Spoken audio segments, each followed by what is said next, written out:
ભવદુઃખ વિનાશક મોક્ષ પ્રદાયક ભક્ત ઉદ્ધારક બ્રહ્મલીન સદગુરુ પરમાત્માના પરમ પવિત્ર ચરણ કમળોમાં કોટી કોટી વંદન. ઉપસ્થિત ધર્મપરાયણ ભાઈઓ, ભક્તિમતી માતાઓ અને બહેનો, પરમ કૃપાળુ પરમાત્માની મહત્ય અનુકંપાથી આ માનવ જીવનને સફળ કરવા માટે શ્રીમદ ભાગવત શાસ્ત્ર આપણે શ્રવણ કરી રહ્યા છીએ. કારણ કે મૃત્યુથી બચાવવા માટે, મોક્ષ પ્રદાન કરવા માટે આ શ્રીમદ ભાગવત શાસ્ત્ર છે. શ્રીમદ ભાગવત શાસ્ત્ર જીવિત મનુષ્યનું પણ કલ્યાણ કરે છે, મોક્ષ પ્રદાન કરે છે. જીવનની અંદર અધર્મના પાપાચાર ઇત્યાદિ કર્મો કરીને પ્રેત યોનિને જે પ્રાપ્ત થયેલો જીવ હોય એનું પણ કલ્યાણ કરવાનું છે. કેમ કે શ્રીમદ ભાગવત શાસ્ત્ર જે સાક્ષાત ભગવાનનું વાંગમય સ્વરૂપ છે. ભગવાન સ્વધામમાં ગયા ત્યારે બધું તે શક્તિ હતી એ શ્રીમદ ભાગવત શાસ્ત્રની અંદર એમને આપી. જેવી રીતે અર્જુનની અંદર ભગવાનની શક્તિ હતી, ભગવાન હતા ત્યાં સુધી એ સર્વ વિજયી હતો, એને કોઈ હરાવી શકતો નહોતો. પરંતુ જ્યારે ભગવાન સ્વધામમાં ગયા હતા પછી એને કહેતે કાબા લોકોએ પણ લૂંટી લીધો તો પરાજય. એટલે ભગવાનની જે અનંત શક્તિ છે એ અનંત શક્તિ જેના જીવનની અંદર આવે એનો બેડો પાર. એટલે આ શ્રીમદ ભાગવત શાસ્ત્ર આપણા આનંદ ધર્મના પુણ્યનો ઉદય થયો છે એટલે આપણને શ્રવણ કરવાનો આ લાભ મળી રહ્યો છે. તો શ્રીમદ ભાગવત શાસ્ત્ર એમાં આ પવિત્ર શ્રાવણ માસની અંદર એક એક શબ્દ પણ કહે છે જીવનું કલ્યાણ કરવા. મહાત્માની અંદર તો કહ્યું રોજ એક શ્લોક, અડધો શ્લોક, 5 શ્લોક કે એક શબ્દ, પણ જો એનો સારી રીતે અર્થ સહિત સમજીને જીવનની અંદર ઉતારે છે એને પુનઃ જન્મ લેવો પડતો નથી, એનું કલ્યાણ થઈ જાય છે. તો અહીંયા પરીક્ષિત રાજા બધું છોડીને રાજપાટ, સામ્રાજ્ય, લક્ષ્મી ઇત્યાદિ છોડીને કે છે ગંગા કિનારે ગયા છે. કેમ ગયા? કે એમને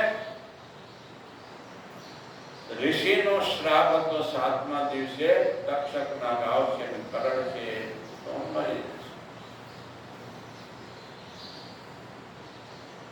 આપણને કોઈને બીક જ નથી કાળને કે નહીં, જાણે અમર પટ્ટો લઈને આવ્યા. એટલે કઈ છોડવાનો તો વૈરાગ્ય આવતો જ નથી. જ્યાં સુધી આપણા જીવનની અંદર ત્યાગ નહીં હોય, વૈરાગ્ય નહીં હોય તો આપણે આગળ નહીં વધી શકીએ. ન કર્મણા કે કર્મ દ્વારા, ધન દ્વારા, ન કર્મણા પ્રજયા ધનેન ત્યાગેને અમૃતત્વમાનસુ. કે કોઈ જીવાત્મા કર્મથી કે ધનથી અમૃતત્વને પ્રાપ્ત કરી શકતા નથી. કે ગમે એટલી સંતાન ઉત્પન્ન કરીને એને કઈ અમૃતત્વ મળતું નથી. સગર રાજા જેવાને કેટલા પુત્રો હતા? 60,000. ગાંધાને સ્વાદ હતા કે નહીં? સંતાન હોય, પુત્ર હોય, એ પણ મૃત્યુથી બચાવી શકતા નથી, કારણ કે એ મૃત્યુના મુખમાં પડેલા હોય તો એ ક્યાં બચાવે? તો મૃત્યુથી જે બચેલા જે ભગવાન પરબ્રહ્મ પરમાત્મા એનો આશ્રય લે તો જીવનું કલ્યાણ થાય. એટલે અહીંયા પરીક્ષિત રાજા બધું છોડી ગંગા કિનારે આવ્યા, અનશન વ્રત લીધું, બેસી ગયા ભગવાનના ધ્યાનમાં. અનેક ઋષિ મુનિઓ આવ્યા, એમને પ્રશ્ન કર્યો કે આ મૃત્યુ હાવ નજીક આવી ગયો હોય તો જીવાત્માએ શું કરવું જોઈએ, શું ન કરવું જોઈએ, શું સાંભળવું જોઈએ, શું ન સાંભળવું જોઈએ ઇત્યાદિ પ્રશ્ન. તો બધા અલગ અલગ વિચારવા લાગ્યા, પણ નિર્ણય ઉપર આવી શક્યા એવા સુખદેવજી મહારાજ પધારે છે અને સુખદેવજીનો બધા ઉભા થઈને આદર સત્કાર પૂર્વક નમસ્કાર કરે છે. પરીક્ષિત રાજા સુખદેવજીનું પૂજન ઇત્યાદિ કરીને સિંહાસન પર બેસાડીને એમને પ્રશ્ન કે મરણ નજીક આવ્યો તો શું કરવું જોઈએ? મને 7મા દિવસે તક્ષકના ઘાવ છે, કરડ છે નો મરી જશે. ત્યારે સુખદેવજીએ કહ્યું, અરે તારે તો હજુ 7 દિવસ, એમાં કોઈ ઓછો 1 દિવસ કરી શકશે નહીં, કારણ કે ઋષિનું વચન છે 7મા દિવસે જ તક્ષક આવશે અંતો મરે. પરંતુ કટમાંગ રાજા જેવા એક મુહૂર્તની અંદર પોતાનું કલ્યાણ કરી દીધું. તો આવી રીતે આશ્વાસન આપ્યું અને પછી કહે છે કે તમે બહુ તો સુંદર પ્રશ્ન લોક કલ્યાણ માટે, જીવ કલ્યાણ માટે કર્યો છે કે આ મરણાસન પુરુષ જીવ ને શું કર્તવ્ય છે, શું કરવું જોઈએ. હવે વિચાર કરો કે આ સંસારની અંદર ભગવાને કહ્યું છે કે જાતસ્ય હિ ધ્રુવ મૃત્યુ ધ્રુવમ જન્મ મૃતસ્ય જ, જે જન્મ એ મરવાના છે. કોઈ પણ હોય, જેનો જન્મ એનો નાશ, એટલે એક દિવસ આપણો પણ નાશ થવાનો છે. ભગવાને અવતાર લીધો, જન્મા તો એ પણ ભગવાન. ત્રેતા યુગમાં રામ આવ્યા તો રામ પણ ભગવાન ચાલા ગયા, દ્વાપરમાં કૃષ્ણ આવ્યા તો કૃષ્ણ પણ સ્વધામમાં ચાલા ગયા.